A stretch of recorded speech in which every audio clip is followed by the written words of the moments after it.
¿Qué tal? ¿Cómo están? Bienvenidos a Informe Valladolid. Recuperamos este espacio de actualidad informativa en el que les vamos a contar lo que ha ocurrido en los últimos 7 días y también lo que está ocurriendo en la capital y en la provincia. Una semana más la crisis sanitaria copa prácticamente todos los titulares. La situación es muy grave, dicen las autoridades, y por eso de momento permanecerá cerrado el interior de los bares y de los restaurantes, también los gimnasios y los centros comerciales, y las provincias mantienen su confinamiento perimetral. Hemos celebrado un Consejo de Gobierno extraordinario para prorrogar las medidas no sanitarias durante 14 días más, que conlleva que todas las provincias se mantienen en un nivel 4 de alerta con medidas excepcionales. Estas medidas entran en vigor a las 00 horas del 27 de enero hasta las 23:59 horas del día 9 de febrero. A esas medidas se han sumado otras, como los cribados masivos que se están realizando en algunas localidades. Esto aumenta el porcentaje, la incidencia de los casos, pero también permite controlar la expansión del virus. Los hospitales están saturados y dicen que lo peor podría estar aún por llegar. Estamos, desgraciadamente, donde dijimos que íbamos a estar. Nuestro grado de saturación hospitalaria hoy es máximo. Es probable también que, por lo que estamos viendo en nuestra secuenciación de las cepas que están actuando en nuestra comunidad, empiece a crecer la presencia de la cepa británica. Si esto fuera así, podría producirse aún un nuevo estallido de incidencia. Enseguida vamos a hablarles más en profundidad sobre estos asuntos con nuestro invitado de hoy, pero ahora les contamos más temas. Las fábricas de Renault en Palencia y en Valladolid podrían acoger la fabricación de nuevos vehículos próximamente. La marca del rombo está en plena reestructuración y esto podría beneficiar mucho a nuestra comunidad. Al menos esa es la intención que tiene el presidente de la marca en España. Dentro de su plan industrial, Renault tiene previsto cerrar 3 plantas a nivel mundial, pero ninguna de ellas en España. El grupo quiere concentrar su producción para tener todas sus fábricas a pleno rendimiento. A Valladolid y Palencia podrían llegar nuevos modelos que garantizarían su futuro y viabilidad. Estamos ante el plan más ambicioso que ha tenido Renault en las últimas décadas. Estamos hablando de un proyecto que supone una consolidación y un afianzamiento de la producción en nuestras plantas y que supone, yo creo, que un espaldarazo al futuro en las apuestas que Renault ha hecho a nivel mundial. Por tanto, el proyecto merece la pena y yo creo que nos da una tranquilidad sobre el futuro inmediato y el futuro a medio plazo de nuestras plantas, que yo creo que es impagable en un momento de tremenda incertidumbre colectiva y de tremenda zozobra a nivel mundial, ¿no? por muchas razones. Con esta previsión, Valladolid y Palencia volverían a sus mejores tiempos, con 3 o incluso 4 turnos de trabajo. En este momento lo que toca es estar a la altura, es decir, que lo que viene es muy importante, es muy interesante para nuestra tierra, y ahora todos los que tenemos que arrimar el hombro, instituciones, por supuesto agentes sociales, la empresa, yo creo que tenemos que estar a la altura. Es el momento de responder ante la apuesta tan fuerte, tan potente que va a hacer Renault por nuestra tierra. El presidente de Renault ha explicado también los detalles de su plan para los próximos años al presidente de la Junta. Ambos coinciden en mantener una clara apuesta por Castilla y León como territorio clave en la industria automovilística y por la movilidad sostenible. Hoy en día es un referente en España, que es la comunidad donde más vehículos se fabrica, donde tiene una empresa de remisión del Grupo Renault integral. Creo que tenemos que liderar esa movilidad sostenible, porque se habla mucho de la movilidad sostenible en las ciudades, en los famosos hubs de ciudades, pero se habla pocas veces de las zonas despobladas, de esa España despoblada. Y aquí Castilla y León puede ser un referente. Queremos, desde la Junta de Castilla y León, entrar en el clúster, liderar el clúster de la automoción, porque consideramos que este proyecto, lo decía en mis palabras, es un proyecto de comunidad autónoma y queremos desde Castilla y León que España asuma esa nueva movilidad, sí, sostenible sí, pero la apuesta por que el automóvil, la industria del automóvil sea un proyecto de país.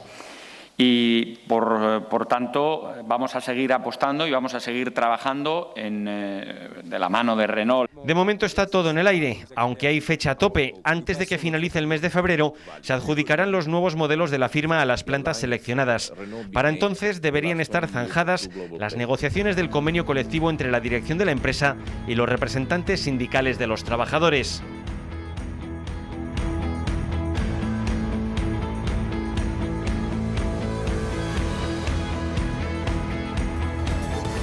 Está previsto que el próximo 6 de marzo el PP de Valladolid celebre un congreso extraordinario para renovar la dirección del partido. Hasta el día 5 de febrero, hasta el día 5 del próximo mes, pueden presentarse los candidatos con los avales correspondientes.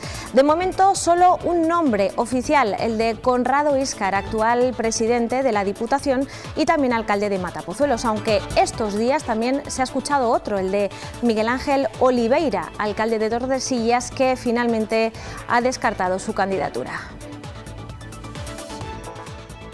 Los candidatos a la presidencia del Partido Popular de Valladolid necesitarán presentar al menos 75 avales que estén al corriente de pago. El día 3 de febrero, miércoles de la semana que viene, finaliza el plazo de presentación de candidaturas a presidente. La fecha límite tiene hasta ese día a las 8 de la tarde. El día 5 de febrero, viernes, será la proclamación definitiva de los precandidatos. Esta semana conocíamos la candidatura oficial de Conrado Íscar para optar al cargo. Quiere liderar un proyecto de unidad que responda a las nuevas necesidades de la sociedad. He decidido dar este paso porque quiero hacer del Partido Popular de Valladolid lo que la sociedad necesita. Un partido unido, comprometido y ganador. Unidad. Quiero un partido unido y para ello ya adelanto desde aquí que voy a contar con todos los militantes del partido porque solo todos juntos podemos lograr el cambio que necesitamos para conseguir una sociedad mejor, más justa y que pide soluciones con urgencia. Repito, voy a contar con todos. Conrado Íscar ha valorado el esfuerzo del actual dirigente, Jesús Julio Carnero, y le ha agradecido la confianza que ha depositado en él, pero también ha asegurado que si toma las riendas, el partido cambiará de rumbo. Me siento muy orgulloso del legado histórico de mi partido, pero estoy convencido de que es hora de un tiempo nuevo. Un tiempo en el que todos juntos, insisto, todos juntos, seremos capaces de dibujar nuestro futuro. Y es cierto que de esas líneas que impulsó y esa forma de trabajar Jesús Julio, yo formé parte de ese equipo. Hay muchas de las líneas que mi intención es, por las necesidades y las peticiones y la demanda que nos solicitan los vecinos, que continuaremos, pero sí es cierto que hay un antes y un después, no solo a nivel orgánico, a nivel de partido, sino a nivel de la sociedad. Las necesidades son otras. Sobre la posible candidatura del alcalde de Tordesillas también se ha hablado esta semana. A través de una rueda de prensa, el propio Miguel Ángel Oliveira hacía estas declaraciones. Si la persona que se va a presentar, que es Conrado Íscar, que anunció que se presentaba, hace una candidatura de consenso, pues yo me sumaría a ella y no veo más ningún problema. Soy un hombre de partido, un hombre que piensa que el Partido Popular solo gana si está unido y solo gana no solamente en los pueblos, sino en la ciudad. Es cierto que el Congreso Provincial, el anterior, creó muchas discrepancias entre nosotros y muchas divisiones y todavía pues, son heridas que no se han cerrado. Partidos somos muchos y si no hay consenso, yo apoyo o apostaré por una candidatura de consenso. Entonces intentaremos otros candidatos, me imagino, que no sé si habrá alguno más, yo por lo menos lo intentaré, formar una candidatura de consenso para que el partido se haga fuerte y pueda ganar otra vez las elecciones tanto locales como regionales. Apenas 24 horas después, a través de este comunicado, el presidente de la Junta Local del PP en Tordesillas confirmaba su apoyo personal a Conrado Íscar con la intención de mantener un partido unido, comprometido y ganador. A través de esta nota, Miguel Ángel Oliveira aseguraba que no es momento de disputas políticas. El día 13 se celebrarán las elecciones de las que saldrá el candidato electo. Se va a ir a un sistema de votación telemático, pero en función de la evolución de la pandemia se podrá valorar que sea una votación mixta para garantizar la descentralización del proceso y que puedan participar el mayor número de compromisarios. Se valorará si es conveniente que se pueda producir tanto telemáticamente como en mesas presenciales. El 15º Congreso Provincial del Partido Popular será el 6 de marzo, aunque el lugar aún está por determinar. Se lo contábamos al inicio de este espacio, las cifras son preocupantes. Dicen los expertos que estamos en el punto más álgido de la tercera ola y se habla de posibles causas como la entrada de las variantes en nuestro país, de esas nuevas cepas del virus. También se habla del frío, del temporal que hemos vivido en las últimas semanas y también de la Navidad, de esos encuentros familiares. Se habla también en los últimos días de la vacunación, de los retrasos en ese calendario y de algunas personas que se han puesto la vacuna cuando no les correspondía. Bien, pues para hablar de todo ello, hoy nos acompaña una persona que seguro que conocen porque es muy habitual de los medios de comunicación, Alfredo Corel. Bienvenido a Informe Valladolid. Hola Ana, buenas noches. Alfredo es inmunólogo y además es vicerrector de la Universidad de Valladolid y conoce muy bien al detalle todos estos temas de los que estamos hablando, la situación que se vive a día de hoy a nivel mundial. ¿Es cierto esto que dicen? ¿Se debe el aumento de los contagios a estos factores de los que hablábamos? La entrada de las variantes, el temporal, los encuentros navideños, ¿a qué se debe? Bueno, si lo supiéramos exactamente se habría evitado, digo yo, pero sin duda los encuentros de Navidad han jugado un papel importante porque en el último registro del Ministerio se ha visto que un 40% de los brotes y de los contagios se deben a reuniones con amigos, a reuniones sociales, reuniones con familia, con amigos y sobre todo cuando se encuentran familiares que no conviven, es decir, esto de que voy a ver a mis tíos, a mis padres, a mi abuelo, o sea, eso ha dado lugar al 40% de los brotes que estamos viendo ahora, o sea que eso es segurísimo y probablemente juega un papel también importante las variantes que se transmiten más rápido y están haciendo que estemos, pues eso, probablemente ya en la cresta, ya estamos iniciando el camino de bajada. Espero. Se habla de variantes, de cepas. ¿Es lo mismo? No. Explíquenos la diferencia. No es lo mismo. Los virus están en nuestro cuerpo copiándose a millones cada día y el sistema que utilizan para copiarse, para que nos entienda la gente, es como una fotocopiadora antigua. Hace muchas copias, pero salen pues con manchurrones, con errores. Bueno, pues eso le pasa a los virus. Usan un sistema de copiarse que es muy malo, es muy antiguo y tiene errores. Pero de pronto, ¿qué es lo que pasa? Que uno de esos errores hace que el virus sea mejor que el original.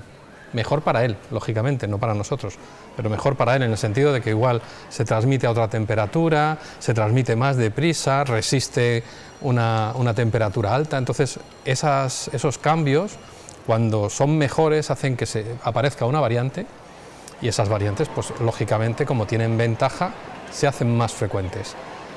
Fíjate, cuando el acúmulo de variantes fuera tan alto que ya se diferenciara mucho del original, entonces hablaríamos de cepas. O sea que una cepa ya nos debe dar incluso más miedo porque puede suponer que nuestro sistema de defensas deje de reconocer a esa nueva estructura. Hablamos entonces de variante británica, variante sudafricana, no hablamos de cepa en ningún momento, no hay nuevas cepas del coronavirus. De momento los virólogos están en el concepto de variante para estas tres, la británica, la sudafricana y la brasileña. ¿Hay constancia real de que estas variantes han llegado a nuestro país, a Castilla y León, a la provincia de Valladolid? En concreto la británica segurísimo, ha llegado a España, por supuesto a Castilla y León y se ha secuenciado aquí en Valladolid, me consta. La sudafricana y la brasileña yo creo que no tengo datos, de la sudafricana tenemos un primer dato en Galicia, pero no hay muchos datos más. Espero que de momento no haya una gran presencia de estas dos. ¿Cómo se puede detectar esta variante? Hay distintos métodos en el laboratorio. Uno de ellos, el más exacto, pero también es el más caro y el más difícil, es la secuenciación. Es determinar la consecución de los dígitos del ARN de ese virus. Y esto tenemos centros que se secuencia en toda España, incluido Valladolid. Pero, claro, no se pueden secuenciar todas las muestras positivas para saber si es la nueva variante. Entonces, sí que hay sistemas de diagnóstico rápido que te permiten saber, al menos para la británica, si una muestra de coronavirus tiene la variante británica o no. Y eso es interesante. ¿Cuántas variantes pueden llegar a surgir o a aparecer? ¿Puede haber un número ilimitado? Claro que habrá un número ilimitado. Tenemos que saber que este virus no cambia mucho. Este virus es de los virus que todos los microorganismos cambian, pero este es de los que es más tranquilos. Comparado con el de la gripe, tiene una tasa de mutación y de variación muy baja. Hay variantes, Ana, desde el minuto cero. O sea, desde enero del año pasado en China ya hay variantes. Una llamada, entre comillas, mal llamada variante española, se adueñó de Europa este verano pasado.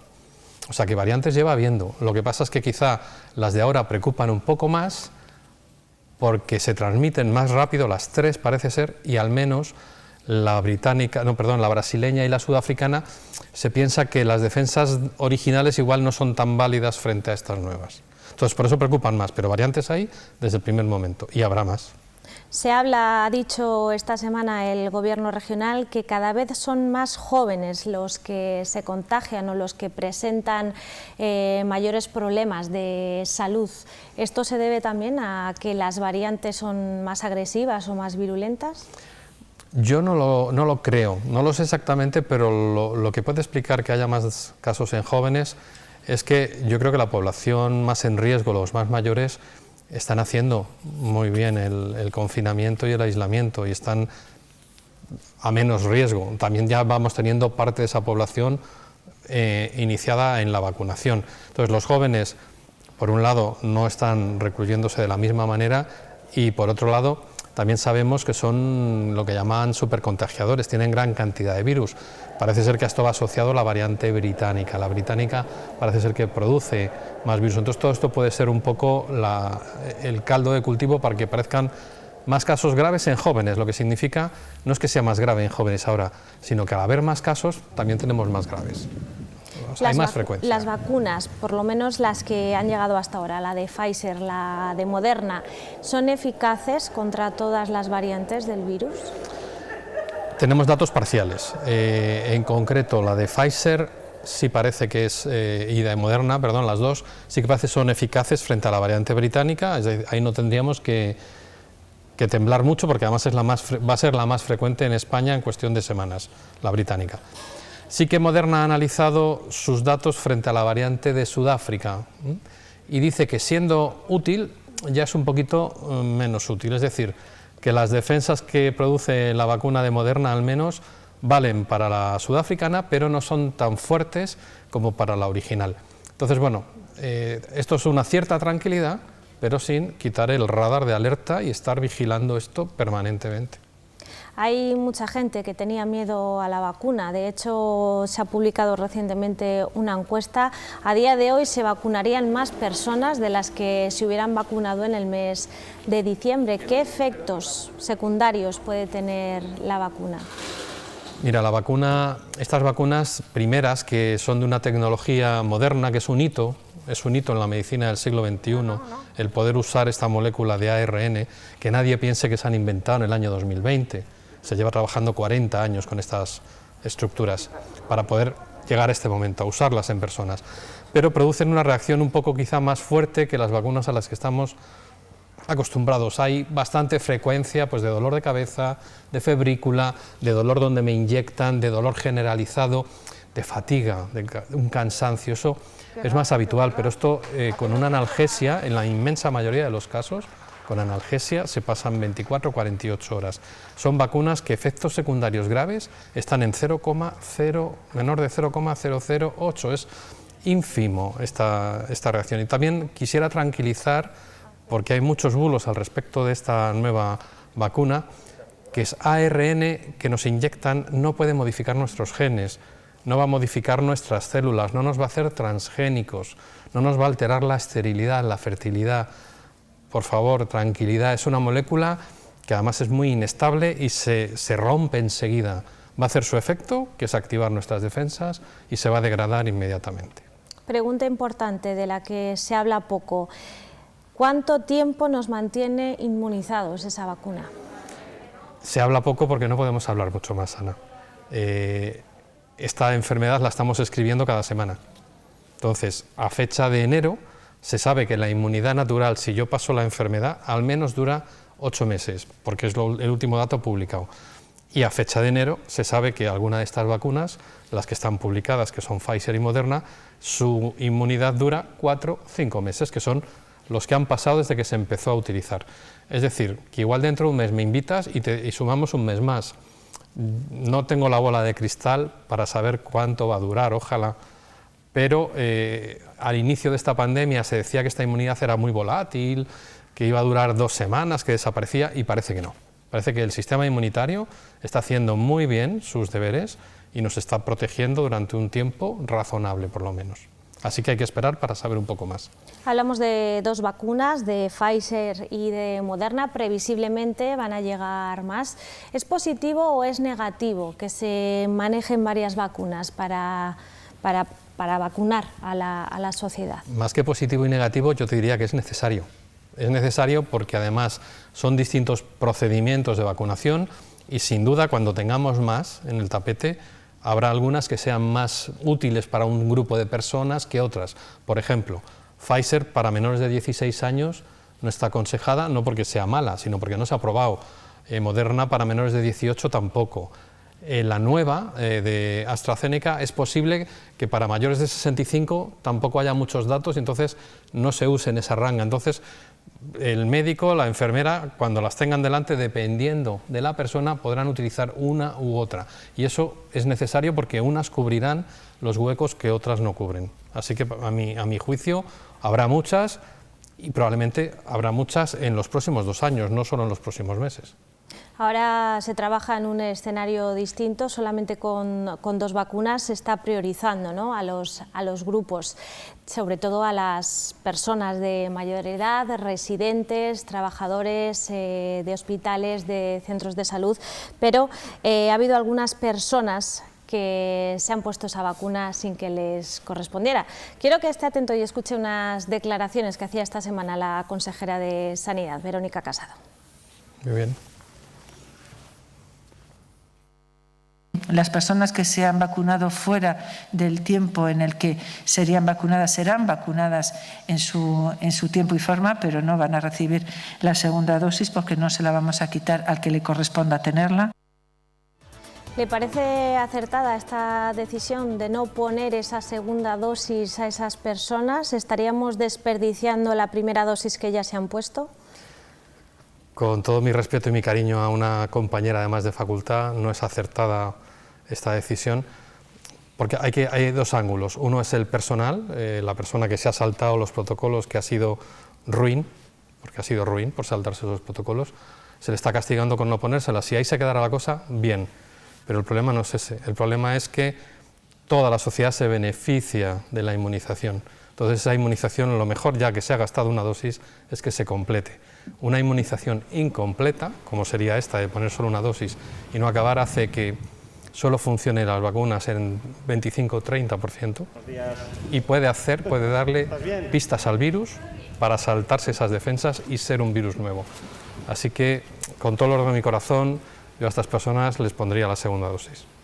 Hablábamos de esa inmunidad de rebaño. ¿Cuándo podríamos alcanzar ese horizonte que ahora vemos lejos? Pues yo creo que ponerle fecha también va a ser difícil, porque estamos viendo que las vacunas que supuestamente íbamos a tener a raudales ahora están llegando a cuentagotas, hay problemas. Entonces no sabemos, pero si calculamos que hay que vacunar en España aproximadamente a 30 millones de personas, el resto, digamos, que se han inmunizado de modo natural para llegar a esos 2/3 de la población necesarios, 30 millones a 2 dosis son 60 millones de dosis. Vacunando a un ritmo de 1 millón a la semana, multiplicamos 60 semanas, a 1 millón a la semana, 60 semanas. Yo creo que el ritmo actual es mucho más bajo, por supuesto porque no tenemos dosis aún, pero también se tienen que poner las pilas las autoridades sanitarias en la logística. Hay que intentar que sea un poco más rápida, el personal sanitario es muy escaso, hay que fortalecer eso. Entonces, yo no me atrevería a decirte una fecha, dependemos de eso, de que la logística sea buena y dependemos de tener dosis. Yo creo que 1 millón a la semana ya es poner vacunas y eso nos llevaría pues, a la primavera del año que viene. Queda tiempo todavía, entonces, paciencia. Sí. Mientras tanto, ¿hay avances en los fármacos? ¿Hay esperanza en, al menos si no hay vacunas, que haya un fármaco que nos pueda curar de los síntomas de la enfermedad? Está habiendo noticias muy buenas y además noticias españolas. Sin ciencia no hay futuro y la ciencia española está muy maltratada. Hay que invertir más. Mira, tenemos una empresa española, Grifols, que está purificando los anticuerpos de los convalecientes, los que se recuperan de la enfermedad. Ese plasma, que se llama plasma de convalecientes, se ha usado ya y ha tenido algún éxito en personas recién infectadas. Pero esta empresa está purificándolo de muchos donantes y entonces va a estar muy concentrado ese anticuerpo. Eso ya se usa, por ejemplo, en el tétanos. Si tú te pinchas con un clavo y tienes sospecha de que eso no estaba bien, te ponen la antitetánica y es un suero antitetánico, no es la vacuna. Sustituye a la vacuna porque es inmediato, o sea, te da la inmunidad de modo inmediato. Luego se pasa, pero te la da inmediata. Bueno, pues vamos a tener una gamma globulina anti-COVID, yo creo que en semanas, meses, española.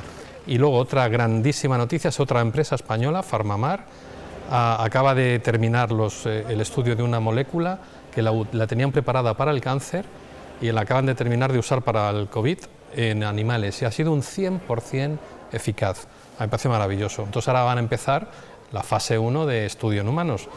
Es decir, se mueve, no solo hay vacunas, porque todo esto valdrá para quien ya ha cogido la enfermedad, la vacuna es para prevenirla, pero quien aún así se infecte, pues hay que tratarle. Entonces yo creo que tendremos también en los próximos meses nuevos tratamientos para ayudarnos a combatir a los que ya están infectados y es buena noticia que además sea parte español. Mientras tanto, ¿qué medidas de prevención podemos tomar? ¿Cuáles son las más eficaces? Se habla también ahora de las mascarillas, del uso obligatorio o no, de las FFP2. ¿Cuáles serían las medidas más eficaces? Las medidas siguen siendo cuatro básicas, que es protección de las mascarillas, ahora entramos en los tipos, la distancia física entre las personas que están en un espacio cerrado, la higiene continua, higiene de manos, tanto cuando entro como cuando salgo de mi casa, como cuando voy a cualquier comercio, al entrar y al salir, higiene de manos y, por último, la ventilación de los interiores. O sea, esas cuatro cosas, mascarilla, higiene de manos, distancia y ventilación de interiores, eso vamos a vivir con ello mucho tiempo, a pesar de que tengamos o incluso teniendo vacunas. Así que eso, por favor, que no se relaje nadie. Y ahora, tipos de mascarillas. Hemos evolucionado de un momento en el que ni se recomendaban, porque no había, luego pasaron a ser recomendadas, luego pasaron a ser obligatorias y también hemos evolucionado en que al principio valía cualquier tela que yo me pusiera, porque cualquier tela que me ponga algo para la transmisión. Entonces, ¿qué diferencia hay entre las FFP2 y las de tela o las quirúrgicas? Pues que las de tela y las quirúrgicas protegen a los demás de mí si yo estoy infectado. La FFP2 es bidireccional, protegen a los demás de mí y me protegen a mí de los demás. Son las que tienen mayor nivel de protección, las otras tienen protección pero mucho menor en esa otra dirección. Entonces, ¿para cuándo son recomendadas? Pues para interiores donde voy a estar mucho rato o donde no hay suficiente ventilación. Por ejemplo, si hago un viaje largo, bueno, pues ese sería, o un comercio pequeño, un local pequeño, ese sería el uso, digamos, en el que serían recomendables las FFP2. Pero son caras. Yo soy de los que piensa que esto tiene que ser democrático. Si a mí me exigen entrar en un tren con una FFP2, pues igual en el billete tienen que suministrarme una mascarilla. Porque si no, habrá gente que no pueda acceder a eso. Me parece muy injusto. O sea, si eso se pone obligatorio, tiene que ir acompañado de una ayuda, de una subvención. Alfredo, yo me quedo con dos cosas de esta entrevista. Prevención. Atentos a todas esas medidas que acabo de comentar y sobre todo esperanza en el futuro.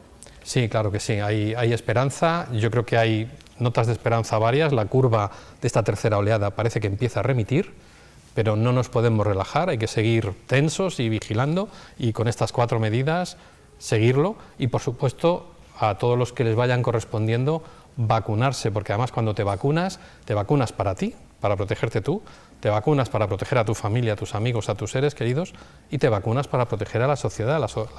La inmunidad de grupo no es otra cosa que eso, vacunarte tú, porque igual alguien que está a tu lado no se puede vacunar porque es enfermo y protegiéndote tú le proteges a él. Así que esa es mi mayor recomendación, inmunidad para todos. Pues con ese mensaje nos quedamos. Alfredo Corell, inmunólogo, muchísimas gracias por acompañarnos en Informe Valladolid. Gracias por invitarme. Buenas noches. Ustedes también tomen nota de todas esas recomendaciones y recuerden que a pesar de todo hay esperanza. Nos despedimos, les vamos a dejar aquí, pero regresamos dentro de 7 días, ya saben, con más noticias, más reportajes, con otros invitados y otros temas. Que disfruten hasta entonces. Adiós.